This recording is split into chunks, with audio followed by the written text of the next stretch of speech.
Number 2, Fred Shelton. My Life in America. My Life in America, Fred Shelton.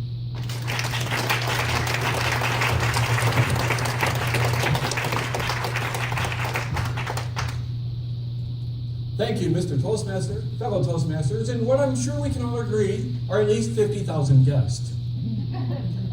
For those of you who know me well, you know that I am the secret love child of John Boehner and Nancy Pelosi. Obviously, they had to hide my existence from the world, so they shipped me off to the former Soviet Union, where I was trained as to be a Soviet spy for KGB for many years. This is why sometimes when I'm drunk, yo говорите по-русски очень хорошо.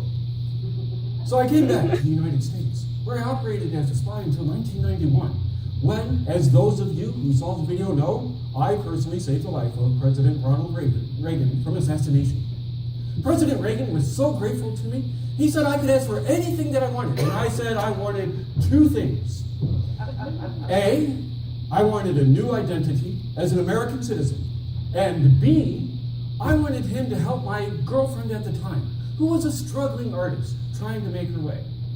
Well, shortly thereafter, I became known as Frederick Shelton, and my ex-girlfriend became known simply by her first name, Madonna. I then traveled to Detroit, where I met another artist who had established a name for himself, but was really trying to take it to the next level. He asked me, "What would you do?" I said, "Let me tell you what I'd do. Today's music is good, but we need performers who can dance, and dance really well." And he said, "Well, what would you do?" And I said, "Well, Michael, I've been working on some moves. I do this thing like this, and I got this moonwalk looking thing I do." And you know, Michael listened to me, and he did become rather popular after that. I ran into him a couple years later, but unfortunately did not recognize him because he'd been magically transformed into a white person who had misplaced his nose. But now that I was living in America, it was time for me to become a proper capitalist. So I started my first business. For some reason, though, Americans couldn't appreciate finely crafted jewelry made out of high-quality human toenails. So that business did not do well. My next business was selling maps to pot of gold to gullible Irishmen. But there weren't enough of those to go around, so I had to close that business.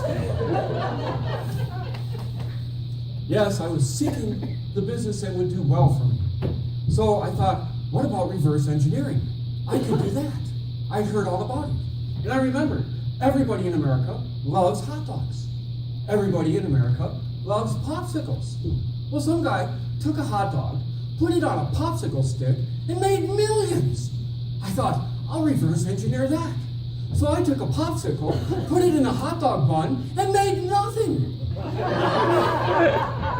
Because no matter how much ketchup, mustard, and relish you put on a great popsicle, people aren't liking it.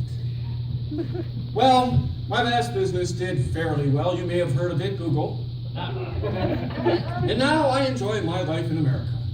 My beautiful bride is the United States ambassador to Mars.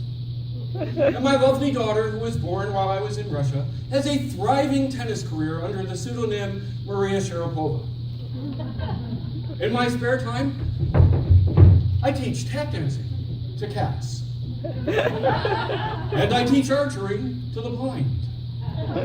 We've had to move the targets away from the dance floor after losing a couple instructors and 4 cats. Yes, life is good for me in America, and I can assure you that everything I've just told you is the absolute truth. Because as my great-great-grandfather George Washington used to say, I cannot tell a lie. Mr. Toastmaster.